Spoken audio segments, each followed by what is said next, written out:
¿Cómo les va? Bienvenidos a la UNAM Responde. Comenzamos una nueva semana y un nuevo mes en este espacio universitario desde TV UNAM, en donde pues todo el equipo lo hacemos con mucho gusto, pero también con mucha responsabilidad para seguir llevándoles a ustedes información confiable, esperando además que sea de utilidad para tomar decisiones responsables en nuestro cuidado y también cuidando a todos aquellos que están a nuestro alrededor. Como todos los días, los invitamos también a que se pongan en contacto con nosotros a través de nuestras redes sociales. Están abiertas en todo momento para escuchar sus dudas y sus comentarios y poderlas resolver. Somos también un espacio de acompañamiento. Y bueno, para comenzar esta semana nos vamos al lugar donde se registraron los primeros casos de la presencia del virus del SARS-CoV-2, y es que las autoridades sanitarias de China iniciaron hace algunos días en varias ciudades, incluida la capital Beijing, un nuevo confinamiento debido a la aparición de nuevos casos detectados de COVID-19. Se anunciaron restricciones en actividades, se comenzó a realizar también pruebas masivas para diagnosticar la presencia de este nuevo coronavirus y evitar más contagios. Y bueno, precisamente también con la aparición de este nuevo virus, es momento de escuchar al doctor Carlos Rosales, quien nos habla sobre esa creencia que sigue latente sobre si este SARS-CoV-2 fue generado en algún laboratorio. Gracias, Rosa. Muy buenas tardes. Todavía hay muchas personas que siguen creyendo que el coronavirus que causa esta pandemia es el producto de un laboratorio que fue inventado, creado a propósito. Para investigar esto más profundamente, a principios de este año, el presidente Joe Biden de los Estados Unidos solicitó a las agencias de espionaje de ese país que investigaran este asunto más profundamente. Los resultados de esta investigación fueron dados a conocer a finales de agosto al presidente Biden y en forma pública un poco después, a principios de septiembre. En este estudio de las agencias de espionaje se concluye claramente que el virus no fue creado ni modificado genéticamente de ninguna manera. Esto es, el virus que nos atañe, el SARS-CoV-2, es un virus natural. El estudio no pudo distinguir, no puede concluir si el virus se escapó por accidente de un laboratorio o fue transmitido por algún animal. Sin embargo, la mayoría de las agencias involucradas creen que lo más probable es que el virus surgió de una persona que fue infectada por un animal. Entonces, ¿sí?, el virus de la pandemia es un virus natural que lo más probable derivó de los murciélagos a través de un animal que no conocemos todavía, y este infectó a los humanos. Entonces, no debemos preocuparnos de que esto sea algo malévolo, es una causa de la naturaleza y lo que tenemos que hacer es combatirlo siguiendo las recomendaciones de siempre y vacunándonos lo más pronto posible. Cuídense mucho, muchas gracias.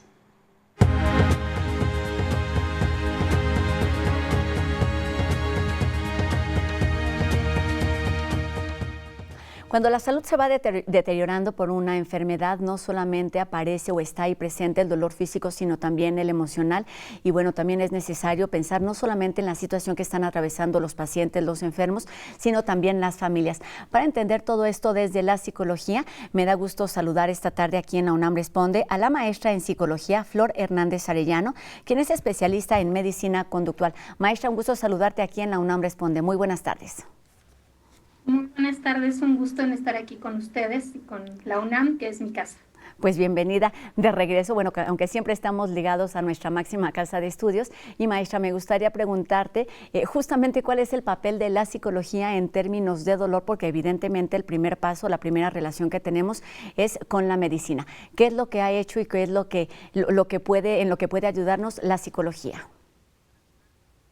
Así es, justamente como lo decías, Rosa, cuando hablamos de dolor, primero pensamos en la parte física, en la parte médica, pero el dolor también está acompañado de la parte emocional. ¿Qué significa para mí el hecho de tener una enfermedad? Sobre todo cuando hablamos de enfermedades que tienen una connotación muy negativa, como puede ser el VIH, el cáncer, las enfermedades degenerativas. Generalmente, entonces, a la par del dolor físico, viene un dolor emocional de saber que mi salud se está deteriorando, que mi salud ya no la voy a recuperar y también de esto cómo va a impactar en las pérdidas que yo voy a ir teniendo, ¿no? De salud, de movilidad, de mis seres queridos que también me acompañan en todo este proceso. Entendemos básicamente dos, pero estamos escuchando durante los últimos meses también que nos hemos metido quizá un poquito más a entender lo que nos sucede. Hablamos también de un dolor social. ¿Es el mismo o tiene algunas características relacionadas con el emocional, maestra? Tienen características relacionadas con la parte del dolor emocional, porque tiene que ver también con esta parte de como sociedad, cómo nos vinculamos. La verdad es que el hablar del dolor, el hablar del sufrimiento es algo que no lo sabemos gestionar. Entonces, muchas veces el tener una situación que genera sufrimiento, ya sea propio o de un ser querido, a la parte de que también nos aísla, a pesar de que estemos acompañados de nuestros seres queridos, de la sociedad, de que todos estemos viviendo este mismo tema. Muchas veces no lo sabemos gestionar, no sabemos hablar de esto me está doliendo, esto me está haciendo sufrir, porque queremos ser fuertes para los demás, para nuestros seres queridos, y muchas veces no sabemos qué hacer con el dolor ajeno. Cuando vemos llorar a alguien, lo primero que decimos es no llores, tranquilízate, todo va a estar bien, ¿no? Porque no sabemos gestionar el dolor. Cuando hablamos de dolor, ¿necesariamente está relacionado con el sufrimiento o cómo podemos identificar cada uno de estos sentimientos, maestra? Yo me gustaría más bien recalcar una característica y es que el dolor es subjetivo. Si estamos hablando tanto de la parte física como de la parte emocional, el dolor no tenemos como un termómetro, ¿no? Así como la temperatura la medimos de manera exacta a través de un instrumento. El dolor siempre es subjetivo. Es por eso que tanto en la medicina como en la parte emocional, se utilizan mucho las escalas subjetivas. Este dolor que tú estás sintiendo en una escala de 0 a 10, ¿qué tan intenso es? ¿Qué tanto significa para ti? ¿Qué tan fuerte es este dolor que tú estás teniendo? En la parte emocional también es lo mismo. Esta situación que tú estás viviendo, para ti, ¿qué tan significativa es? Emocionalmente, ¿qué tanto te está afectando? Porque no podemos vivir la misma situación varias personas, pero no nos puede generar el mismo dolor emocional. Entonces estamos hablando, doctora, quizá de la conexión o de la relación de lo que sucede a nivel físico y de lo que sucede a nivel emocional. ¿Cómo una puede afectar a la otra y viceversa? O sea, no es que el dolor físico no se sienta, sino que lo podemos percibir de manera distinta. Así es, así es. Y tiene que ver con mucha parte de nuestras creencias, cómo estamos interpretando la situación. Por ejemplo, cuando a mí me diagnostican una enfermedad, que es un poquito el tema, si yo pienso me voy a morir, pues es normal que esta situación me va a doler más a que si yo pienso me acaban de diagnosticar y me van a tratar y voy a estar acompañado por profesionales, el dolor puede ser mitigado, ¿no? Entonces, va a depender también de estas situaciones, esta parte social que comentábamos. Yo me siento sola ante esta situación, me siento acompañada en esta situación por mis seres queridos, por el cuidado profesional que puedo estar teniendo ante este diagnóstico y ante esta situación que estoy viviendo. Entonces, se relacionan mucho y es por eso que generalmente el cuidado debe de ser integral y el apoyo debe de ser integral. Debemos de cuidar sí la parte física, pero también la parte emocional, identificar a mí qué dolor me está generando esta situación y poder gestionarlo también de una manera adecuada. Así como las heridas físicas, yo siempre lo menciono, una herida física pues necesita, dependiendo de el lugar donde esté, de la profundidad que tenga, va a necesitar una curación, a lo mejor va a necesitar que me hagan una sutura o incluso que me hagan una cirugía. El dolor emocional también necesita tener este proceso de curación para que yo lo pueda sanar, ¿no? Si yo tengo una herida y no la atiendo, pues esa herida se va a infectar, me va a doler más, va a tardar en sanar. Lo mismo pasa con las heridas emocionales y con el dolor emocional. Entonces es por eso que es importante aprender a gestionar ese dolor. ¿Cómo podemos empezar, maestra, con este tema? Porque también lo podemos convertir en un mecanismo de defensa, en una herramienta de adaptación a la situación que estamos viviendo. primero que nada, aprendiendo a reconocer cuando una situación nos duele. Como decíamos, estamos muy acostumbrados al no, estoy bien, no me pasa nada, ¿no? A ser fuertes. Entonces, sí necesitamos también aprender a hacer una pausa, a ser amables con nosotros, a ser compasivos con nosotros, empáticos, identificar, esta situación me está doliendo, esta situación no es lo que me gustaría estar viviendo, me está generando incomodidad, me está generando dolor, y aprender a partir de ahí a atender a esa herida. Estamos muy acostumbrados, como decía, a negar las cosas que nos incomodan, que nos generan malestar o que son negativas, ¿no? Como el enojo, la tristeza, que nos puede generar una situación que nos causa dolor. Entonces, tenemos también que aprender a hablarlo, ¿no? Parte de lo que pasa muchas veces es que no sabemos cómo compartir, ¿no? Hablábamos también un poquito de aprender a decir, esto me está doliendo para mí y también para los demás, para que los demás también darles una pauta de yo qué apoyo necesito. Necesito que me dejes llorar, necesito que me abraces, necesito podértelo platicar, ¿no? Entonces, también a partir de ahí nosotros vamos identificando qué necesitamos de las otras personas para poder tener un acompañamiento efectivo por parte de ellas y no tengan que adivinar qué hago, ¿no? Con este dolor que tiene esta persona que quiero, con esta persona que significa mucho para mí. Y esto nos sirve de preámbulo, doctora, para hablar precisamente de las personas que son diagnosticadas con enfermedades terminales, con enfermedades largas. ¿A qué se enfrentan? Hablaste hace algunos minutos también de la palabra las pérdidas. No solamente pierden una cosa, sino van perdiendo distintas situaciones. ¿Cómo acompañar, cómo apoyar precisamente en estas situaciones desde la medicina, desde la psicología, pero también desde el acompañamiento familiar?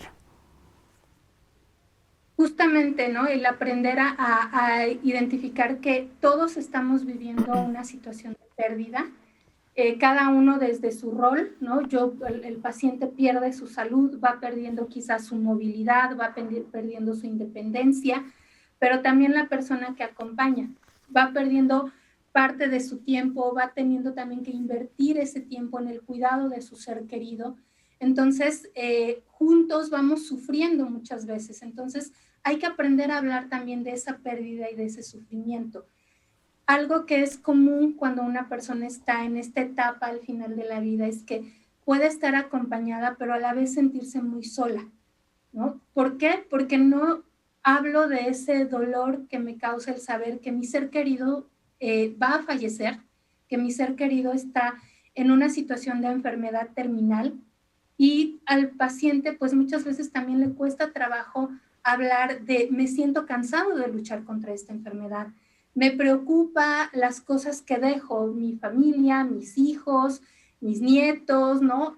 Situaciones que le cuesta trabajo porque no estamos acostumbrados a hablar de ello, estamos acostumbrados a enfocarnos en échale ganas, vamos a salir adelante, pero cuando esto es inminente, cuesta mucho trabajo hablarlo, cuesta mucho trabajo estar juntos, pero no solo estar juntos, sino acompañarnos y poder hablar de esas cosas que nos preocupan y que nos duelen. Y que nos deben ocupar. Pensaba justo en eso. Somos muy dados al no llores, échale ganas, todo va a estar bien. Y bueno, sabemos que hay situaciones en las que quizá no es la mejor opción.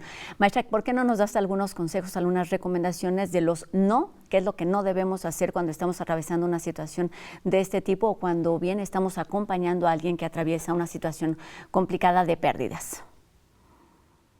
Pues yo creo que lo principal es dejar a la otra persona, permitirle hablar, preguntarle qué te preocupa, ¿no? Darle ese espacio y ese también permiso de llorar, ese permiso de estás mal, ¿no? De emocionalmente quieres llorar, estás preocupado, estás ansioso. Entonces, esta parte de no llores, no, como es de restringir la expresión de las emociones, yo creo que es algo que tenemos que cuidar y se vale, ¿no? Me duele verte sufrir, me duele verte llorar, me dan ganas también de llorar a mí cuando te veo en esta situación, ¿no? Y eso nos va a ayudar a abrir estos canales de comunicación y a podernos acompañar en este sufrimiento, ¿no?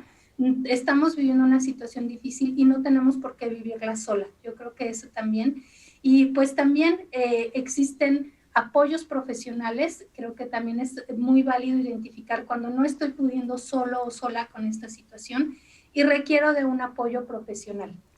Maestra, cuando estamos hablando de cuidados paliativos, ¿qué significa? ¿Estamos hablando solamente de acompañamiento, de ayudar a lo que no se puede hacer? ¿Cómo entendemos este tema o el término de cuidados paliativos y cuándo se aplica, cuándo se utiliza este término?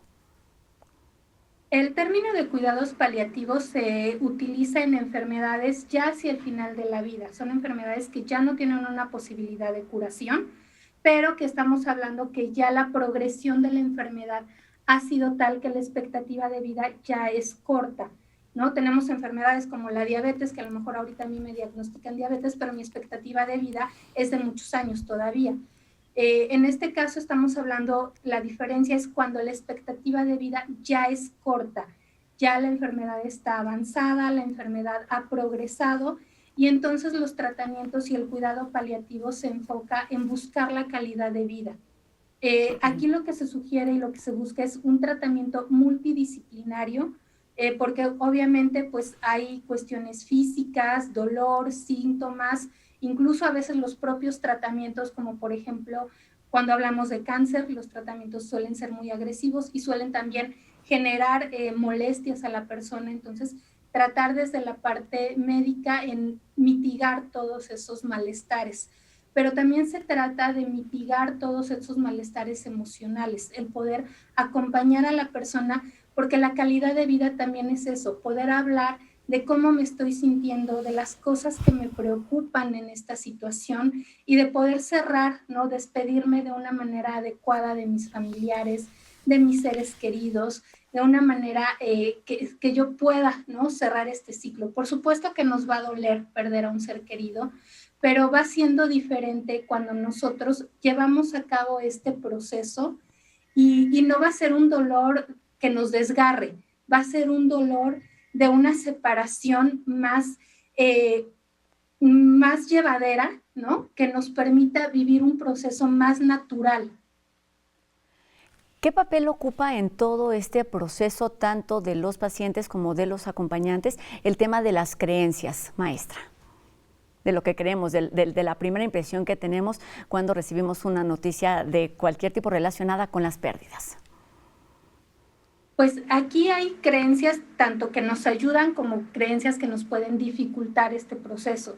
No hables de la muerte porque la estás llamando, ¿no? Entonces, si yo tengo esa creencia, pues entonces no voy a hablar de ese tema, aunque a mí me hayan dicho los médicos que mi familiar ya está en un proceso al final de la vida. Entonces, no voy a hablar de ese tema porque, y cuando mi familiar lo quiera hablar, oye, es que me preocupa, no hables de eso no es importante, ¿no? Entonces, esa creencia a lo mejor me puede bloquear el que yo pueda tener una adecuada comunicación. Hay creencias que también nos pueden ayudar, ¿no? Por ejemplo, las creencias espirituales, las creencias religiosas, son creencias que nos acompañan y que nos ayudan también en todo este proceso, tanto a los pacientes como a los familiares, ¿no? Todos estos ritos de despedida que hay después del fallecimiento de una persona, los ritos que hay al final de la vida, ¿no? Dependiendo de la creencia, dependiendo de la religión o de la espiritualidad que cada uno de nosotros practique. Maestra, estamos terminando esta entrevista y lo único que me gustaría preguntarte para terminar es cómo lograr o cómo podemos comenzar a entender este vínculo estrecho que existe precisamente entre el dolor físico y entre el dolor emocional para poder salir de la mejor manera de estos procesos complejos y sensibles además. Pues viéndolo justamente como dos caras de la misma moneda, ¿no? Son dos caras de la misma moneda. Entonces, no podemos atender uno y descuidar el otro. Cuando eso pasa, pues es que nos cuesta más trabajo sanar esas heridas, ¿no? Entonces, es importante atender ambas partes. Creo que ese es así como identificamos un dolor físico y buscamos el apoyo, buscamos el medicamento, también aprender a identificar en dónde me duele, en dónde siento ese dolor emocional, ¿no? Porque incluso el dolor emocional se puede a veces sentir físicamente, ¿no? Así como cuando estoy muy contento y siento la mariposa en el estómago, igual cuando algo me inquieta, cuando algo me duele, ¿dónde lo siento?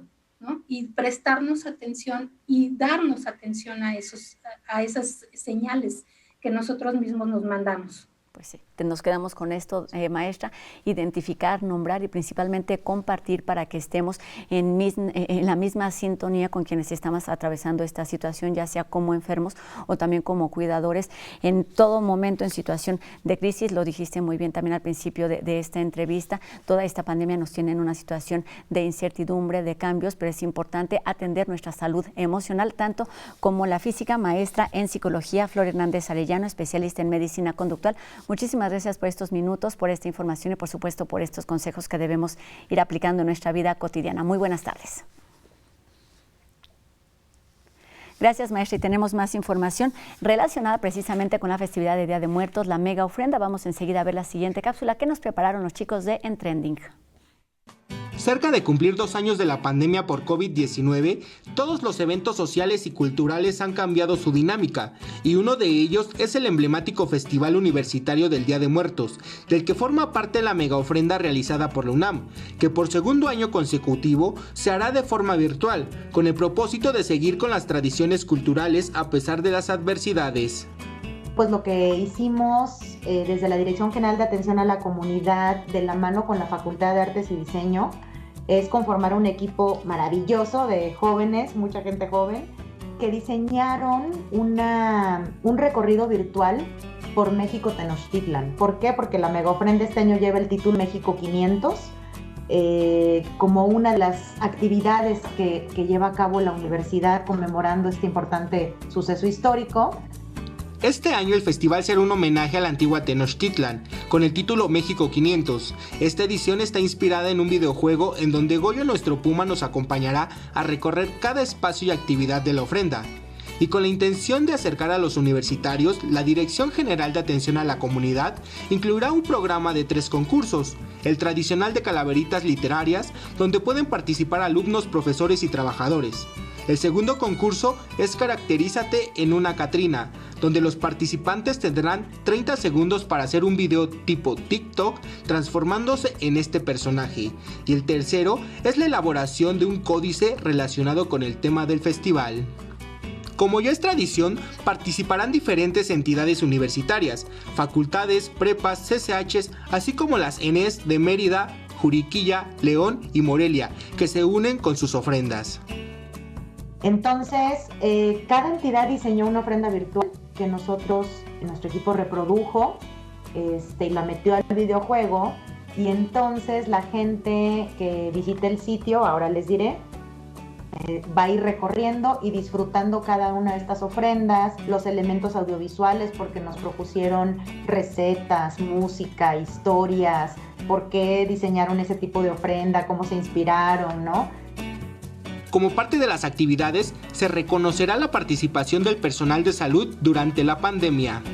Van a poder ver también un homenaje que hizo al personal de salud que ha estado al frente de la pandemia, ¿no? Entonces va a haber un zompantli y un halo de luz que van a ver de forma virtual. En fin, tratamos de llenarlo de mucho color y mucha creatividad. La UNAM, a través de la Dirección General de Atención a la Comunidad, año con año genera nuevas dinámicas con la intención de seguir fomentando nuestras tradiciones, con diversas temáticas y con énfasis en personajes o acontecimientos históricos de nuestro país. Información que podemos ir revisando con calma durante los siguientes días. Y con esto terminamos nuestro programa de hoy. Los invitamos a que nos acompañen el día de mañana en una emisión más de La UNAM Responde, por supuesto 2:30 por TV UNAM. Adiós.